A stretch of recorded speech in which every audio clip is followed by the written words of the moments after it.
呢個係一個米八女仔嘅故事。我係一個排球運動員，多次代表香港參加國際比賽。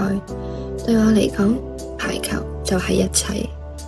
但係中學嗰年，我喺學界比賽意外受傷，有一日長時間冇得再打波，嗰種無力感令我覺得咁多年嘅努力一鋪清袋。直到教練問我：你想成為一個點樣嘅人？呢句說話點醒咗我。